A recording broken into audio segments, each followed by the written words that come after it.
I was driving to rehearsal for Charlie and the Chocolate Factory coming to Huntington mid-June. Check it. So I was driving to rehearsal, and as I was coming down my hill, I saw this large black shape go back into the woods. Holy shit. Bigfoot, Is that the whole, story? No, or? That's not the whole story. Thank Christ. I drove past the big shape, and I said, I'm the owner of these lands. I have to keep them safe. Sure. Yeah. I don't have, the game warden is off, so I have to check the grounds. Oh, yeah. I mean? So I parked. You need to get an interim game warden, by the way. I've told you that. While your game warden's on sabbatical, you gotta get interim. You're right. And you know what? Egg's on my face this time. So I park the car, and I get out of the car, and I walk, and I see coming back out of the woods the state animal of West Virginia. No fucking way. Black bear? The proud black bear. Get out of the town. Full grown? What does it matter? It matters. It's a bear, Trav. I look at it. It looks at me. And did you feel safer then than if it had been a man? That's also a good question, Justin. Well, I'll say no. If I'm in the fucking woods behind Justin's house, I don't want to meet a stranger back there fucking at all. What are you doing back there, for sure. man? Actually, no, I preferred the bear.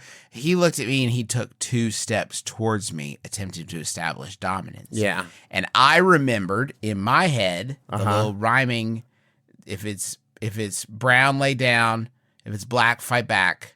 If it's white, good night. Because polar bear. If it's legit, kill you fucking no matter what. If it's legit, do a shit. Because then if it's like with a Kodiak, that's legit. If you do a shit, they won't want to eat you. If it's gray, that's Totoro. Congratulations, you found true. Totoro. Take a big nap on that huge belly. You're going to like how that feels. If it's gray, nap all day. Yeah. So I remember it was black, you fight back. So I looked dead in the eyes, I turn around, run back to my car. Yeah. Well, your best weapon in this moment. They don't have a part in the rhyme about, like, if there's a car, drive real far. If it's not too far, get in your car.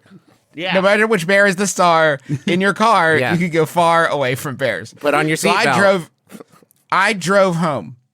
So that would have been wild. No, I went ahead to rehearsal. Yeah, the bear would have followed you to home. I led him to Willy Wonka's chocolate factory. I hope chocolate's poisonous. It's the bears. I don't know. But anyway, I go there. So what a way to go for a bear. Can you imagine getting into the world of pure imagination as a bear?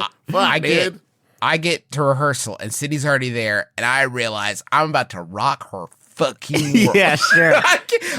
In my heart, with information. Guys, the story of the bear is Justin wasn't so pumped up from seeing the bear that he was sexually charged. To be clear, no. I was so excited to share the story of the bear. It was like glowing in my heart. I could say, because I'm about to, not only am I about to, I get the rare human experience, and not only sharing a story of incredible peril for myself personally, but I'm about to rock her foundations as to how close she thinks she is to bears at any given moment. Yeah. So I'm so stoked. We get to rehearsal. I walk up to Sydney. I open my mouth with like bear news. 6 o'clock bear news. She looks at me. She holds up her phone. She says, "Look at the text I just got from Amanda Coleman." Amanda Coleman, former boss of Harmony House. Yeah. Dear friend, send Sydney a text. Text says, "Sydney, we just saw a bear in our front yard." What the fuck, man? You were undercut. I'm so sorry, bud. I was like, what? Really? Really? Does Amanda live near you? This is the weird thing, right? Sort of, but not bear close. Yeah. You know what I mean? Not close to a bear. Quite far from a bear. Now, is it possible, Justin, that bear, once you hopped in the car, was like, oh shit, I'm going to need an alibi. And they ran down to Amanda's and made themselves very visible. So if anybody asked and you're like, I saw a bear, they'd be like, no, you didn't. That bear was at Amanda's. Did you get a picture of the bear, Juice? Amanda did. But you didn't get a picture of the bear? Amanda got Juice. That sucks, man. If I learned anything from middle school, it's pics or it didn't happen, bro. Yeah. And now I go home after rehearsal, and I'm going to pick up my kids because they've been at Tom and Mary's. By the bear, near the bear. Close near the bear. But in my heart, I'm like, well, at least I'm going to drop some fucking bear knowledge on these kids, and they're about to freak out with bear awareness. Yeah. So I walk in, and she said, "Daddy, we've been going on a bear hunt." And I said, "What?" She said, yes, Salem, is a friend of ours, was coming over to Tom and Mary's and on a different road, spotted a bear and went and told my kids, your kids, about the bear they saw. They don't have kids yet. And then drove around a little bit on a fanciful trip to try to find the bear. They didn't just get to share the story of the bear with my kids. Yeah. They took them on a bear venture. Yeah. An incredible memory, a foundational core memory, and it was ripped out of my hands. Again, my encounter with a bear meant nothing. Yeah. It meant nothing. No one cared about this bear adventure that I had gone on. I'm so sorry, Justin. That Honestly, sucks, man. That sincerely, really genuinely sucks. What I thought was, if only I had hundreds of people that I could tell the story to digitally. Hopefully more than hundreds. Oh, God, how bad Jesus are we doing? Christ. Well, I feel like most people might have zoned out because they thought this story doesn't sound very good. They were like, I've I'll seen wait this and bear. see if I saw Salem this a bear. I already heard about the bear in town. Mary called me and told me about the bear. But anyway, that's 3 sightings of the same bear in very different spots. Yeah, you should get the fuck out of it. Okay, yeah, I'd leave. Well, because it's one of 3 things. Either an incredibly fast bear that's tapped into the speed force, or sucks. 3 different bears coordinating on the same evening, like triangulating people you know. Yes. The bears are looking for people you know, Justin. Wait, Justin, what have you done? What I did still you do? have I still have the taser from when I needed to defend my home against coyotes. Uh-huh. So I'm ready for any bear. I feel like I could probably drop a bear with a taser. Yeah. I will stick to plan A, which is, hey, get the car. Go away. Drive far. Justin, did you possibly, maybe within the last 5 years, kill either a bear or an animal that might have adopted 3 bear cubs? That is now, they've trained their whole lives looking for vengeance on you for that fateful day. And now's the time? Alternatively, did you also maybe eat all the blackberries? That's also a good point. Did you eat their last mackerel of honey? I did. I should mention, when I said drive in my car, I should mention I was toddling pantsless down my road with a huge vat of honey. Was your car filled with picnic baskets? Guys, it was incredible. I bet. I will say this. It was not a big bear. It looked like a baby that had got separated from his mom. From what I've seen on Cabell County 911, it seems to have been safely placed somewhere where it won't get into people's yards anymore.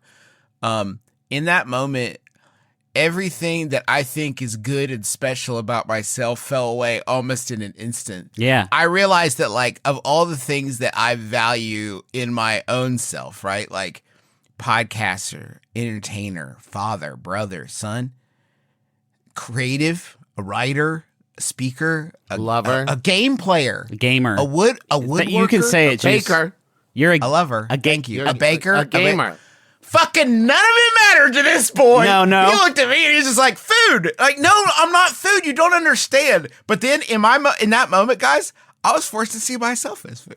Now, Justin, I had to say, like, maybe none of this, maybe it's all done. Maybe I am. Let him just cook, food for this Travis. cat. Let him cook, because Justin, I feel like, is getting close to something. I'm saying maybe I need more anti-bear skills than I have cultivated right now. To this point. Right now, you're just meet the dreams. You know what I mean? I'm wholly unequipped. I am fucking. Not only am I completely defenseless. I mean, yes. Do I have a multi-tool with me at all times? Yes, of course. I'm an adult. But I don't know why you keep calling your penis that. By the way, it's really weird. But like none of these things in my life that I'm so proud of, these plaudits that I've received, none of it means anything to the bear. I have no skills for like anti-bear scenarios. Can I disagree with you on one point, Justin? Okay, yes. As long as it's going to be a serious compliment and not a backhanded joke. You tell me afterwards. Yeah. You do have skills. That's only fair. You do have skills in the sense that you had option A, get to the car. Yeah, if you didn't know how to drive, you're a driver. Didn't know how to drive, didn't have access to an automobile. It's all holistic.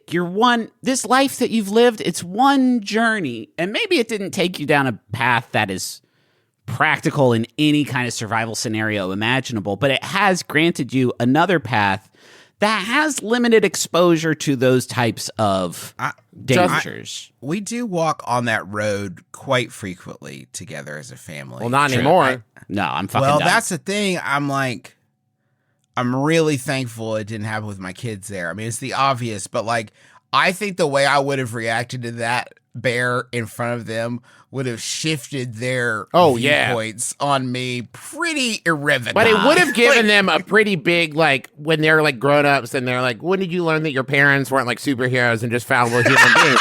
They would have had like a really you'll never believe it, but I have a very clear and concrete moment. I have a specific memory. My dad was 5 feet in front of me and he saw a bear and he said, "Sorry, girls, got a shag ass," and he sprinted back up the hill. No, Juice. It would have switched on for fucking sure. Yeah. If your beautiful babies were there, and or you your were beautiful Buick, your beautiful Buick, it sounds like was there. But if your beautiful babies were there, it would have fucking switched on. The warrior. You think I would have? Activated? The warrior would have activated. Justin would roll up to the next MBMBAM recording and be like, "What's up?" And we'd be like, "Whoa, Justin, what is this?" And we'd be like, "This is the warrior. I had to fight a bear for my kids." And we would know, like, "Oh, well, old Justin's gone. This is Warrior McRae. You can't make Warrior Justin go back in the box." Can I just say, Justin, if you fight a bear to save your kids, I'll give you the alpha title handily. Yeah. I will not fight with you. Yeah. Now, can I ask you this, Justin? I understand that option A was get in your car and drive away. That's a great option. Being honest with yourself, how far down the list do you think pull out your phone, pull up some of my brother and me animated clips on your phone to try to prove to the bear that you deserve to exist in the world and be like, "No, watch this one. You'll get it.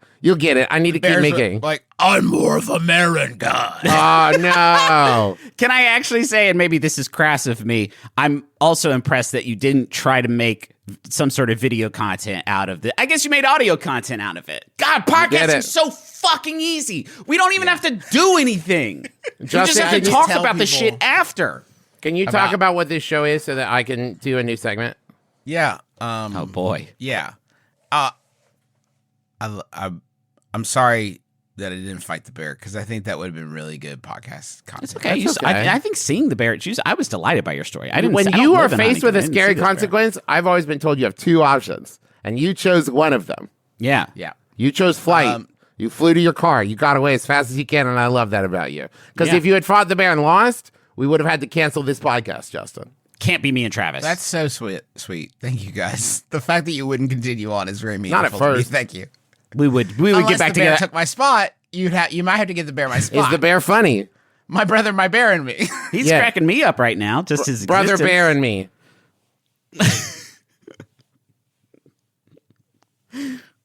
Grizzly man. My brother, a real goddamn living bear, and myself, me. a disinterested third party, just trying to keep these two from killing each other. My brother, El Oso, and me. Okay. The hard part, too, is if the bear had questionable political opinions, how do you address that? He's a bear. What are we going to say? Me and Griffin are going to talk to the bear and be like, "Hey, you need to calm it down." Hey, chill, man. I'm already worried about people tracking him down here in Huntington, the milkshake bear, and him finding out that he's got a real problematic past. Oh, no. I can't endorse everything this bear has ever said or done. No, and I wish people would fucking stop asking you to. Thank you.